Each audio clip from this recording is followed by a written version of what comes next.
Hey, this is Steve Goodner again, the founder of EQFIT. This is Emotionally Intelligent Living, Straight Talk with Steve. And today I want to focus briefly on motivation and energy. I think there's so much misunderstanding about what motivates people. How do I get more motivation? Where do I get the energy that I need to do what I need to do? Why do I feel just I'm done at 2 o'clock in the afternoon? I just don't have any more energy for anything. Well, let me break that down.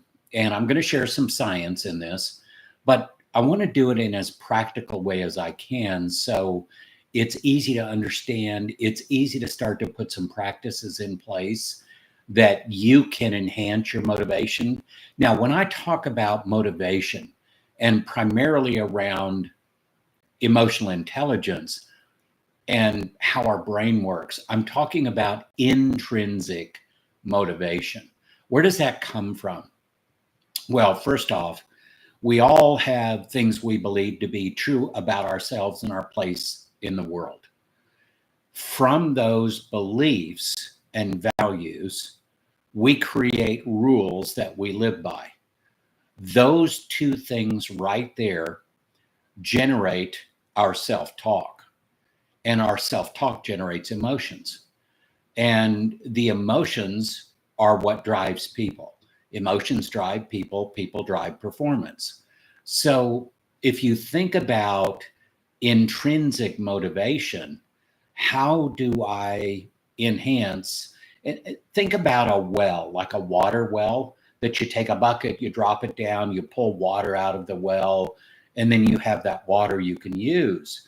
Well, energy inside of us is very similar. You have this well of energy that we call motivation. Is your motivation well filling up rapidly? Do you have plenty to draw from so you have all the energy that you need? Or do you find that there's leaks in your well and it doesn't fill up very fast? And sometimes you go and the well is dry. And we want to avoid that as much as possible. The way that we avoid that is to understand that motivation that is sustainable comes from within. It has nothing to do with external factors like, oh, I got a pay raise, I got a bonus, I got so many likes on Facebook, or subscribers on YouTube, or whatever it happens to be. Those are external, and those are highly unreliable. And the problem with external motivators is they tend to last a very short amount of time. However, intrinsic motivation, driven by our beliefs, our values, and our goals, the things that are really important to us, that will give us motivation even when the going gets tough.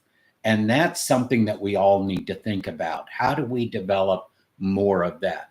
So I want to ask you a question. What happens the first thing you wake up in the morning? What happens? If you're like me, you wake up, you're feeling pretty good if you had a good night's sleep, but you start to almost immediately layer on all of the different things that come back into your mind that you need to do today or this week, that you have to face, that you have to focus on. So as you layer these things on, what happens is energy. This is what I call the energy exchange. Energy goes internal first to deal with that stuff. And then whatever's left over is available for our external efforts during the day. So if you've got a lot of things going on in your life and a lot of emotional drivers that are draining your energy, then you're not going to have as much energy to do what you want to do or need to do that day. But that can be controlled because the gateway there is our self-talk as the indicator of, are we headed in the right direction or not? What do I mean by that? Self-talk, if it's more negative, more critical, it can generate emotions like disappointment, frustration, guilt, shame, anger, fear, anxiety, stress. I can go on and on. By the way, there's about 34,000 different emotions that have been identified and defined. So there's a lot of them out there. But the reality of this is if we want to change that process, where does that self-talk come from? It comes from our beliefs about ourselves and our place in the world, the goals that we have, the values that we have, the rules that we live our life by. Well, who controls those things? We do. We control our beliefs, our values, our goals. We control what rules we live by. Now, a perfect example of this, when I work with salespeople, when I'm coaching salespeople, especially new salespeople who haven't been doing sales for more than, say, 5 years, a lot of times what I'll get is, I'm no good at that. I can't do that cold calling. I'm no good at this over here. I really hate that. Well, do you hear what the person is saying to themselves? That self-talk is draining their energy, because if you believe you can't do something, then you're not going to be able to do it. And frankly, you're not going to try to do it. And that's why we need to change that. We need to rethink and reframe. What do I mean by reframing? So for instance, instead of saying, I can't do that, we add one word to that, yet. I can't do that yet. Or I can't do that very well, but it's worth trying. It's worth investing in trying to be better at that. Do you see how the reframing process helps? And what happens in our brains as we reframe those emotions and our self-talk is things become more fluid, more energy flows. We're more available to do the things that we should be doing or need to be doing or even want to do.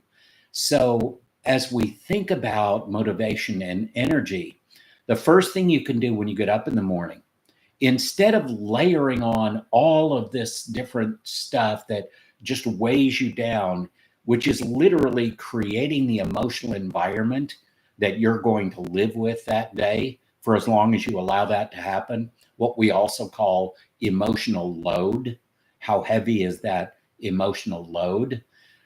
The first thing you can do is just stop layering things on. Take them one at a time, recognize them, identify the emotion that is there. This is the name it to tame it approach. If I'm feeling anxious about something, go ahead and name, I'm anxious about this, but I know I need to work on it. I know I need to deal with it. And so I will do that. And that is a way to take the power out of some of those layers that we tend to put on ourselves when we wake up in the morning. And frankly, this is a phrase I use all the time. People choose the emotional environment that they live in. And we really do.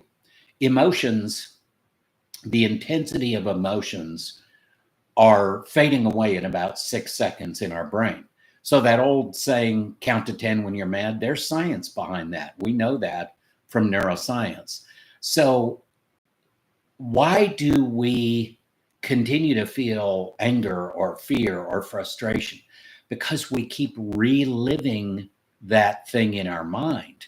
We keep revisiting it. We replay the video in our brains. And so it re-triggers those emotions. And if you do it long enough, it becomes a pattern. And if you do that long enough, it becomes a habit.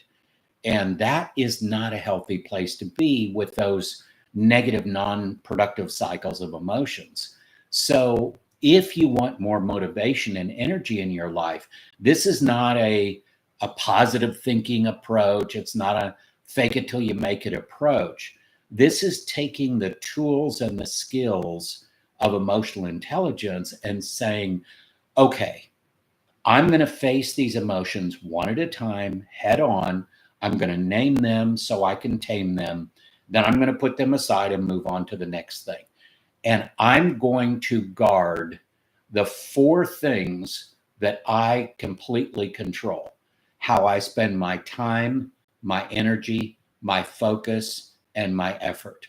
Those are the 4 things that you totally control. So if you can do that and guard those precious 4 resources, you will have more motivation and more energy. The other thing I have found to help increase motivation and energy is to celebrate the small wins, not just the big wins. And I'm bad about this. I like the big wins. But what I forget at times is that it is a series of small wins that get me to that big win. And again, I've embedded that into a lot of the coaching that I do with leaders, with salespeople, and with ministry leaders as well, is we've got to be able to navigate our own emotions and the emotions of others.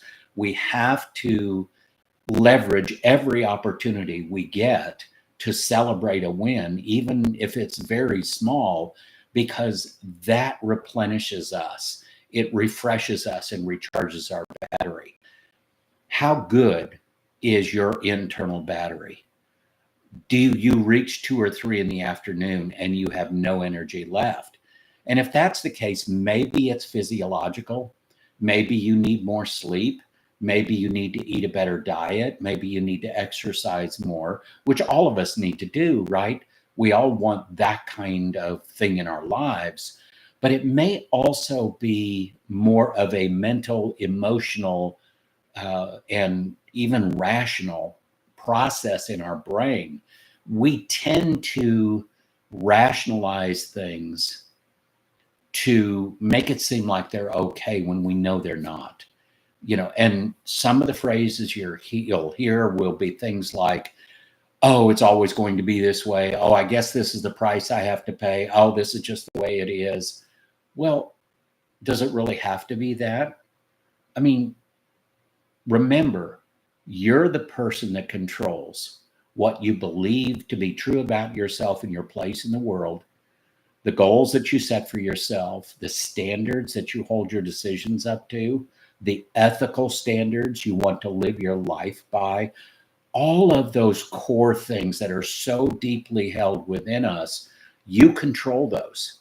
Then you also control the rules that you put in place to live your life by.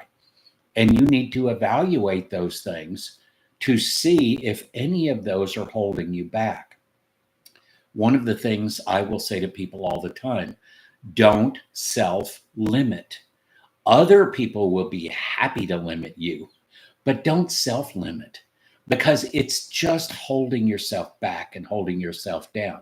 Now, be realistic about your goals and understand that it takes work and effort to achieve things that are worth achieving. But that is the beauty of controlling those 4 things we talked about: how you spend your time, your energy, your focus, and your effort. And so if you want more motivation and more energy in your life, number 1, find something you're passionate about and incorporate that into your life. Hopefully it's your work. I love my work. I love what I do. Somebody asked me the other day, Steve, when are you going to retire? I mean, man, you're getting old. I said, thank you very much. What a wonderful and emotionally intelligent individual that was, right? And I said, listen, I'm going to do what I'm doing for as long as I possibly can, for as long as I have the health and the brain power to do this, because I'm changing lives every day. I'm joining with people. We're co-creating development plans together, and we're walking down this road together and enjoying the journey along the way. And I'm seeing people's lives transform, not by my hard work. I bring ideas and options and methods and tools and all of that kind of stuff.